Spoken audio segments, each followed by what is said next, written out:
Today's video, I am going to teach you how to fix Google Meet app not working. Start by opening the browser that you use to access Google Meet. Then go to the browser settings menu. On most browsers, you can find this by clicking the main menu icon in the top corner, then selecting Settings. Once you are on the settings page, look for a search bar or a way to search through the options. In the settings search box, type hardware acceleration. As you type, the settings page should filter results and show the relevant option.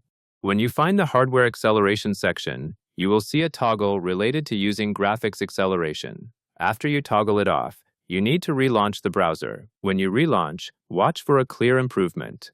If the page loads correctly and video controls appear normally, that indicates the setting change resolved the conflict.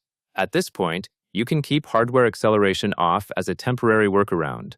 Later, if you want to try improving performance again, you can experiment with turning it back on.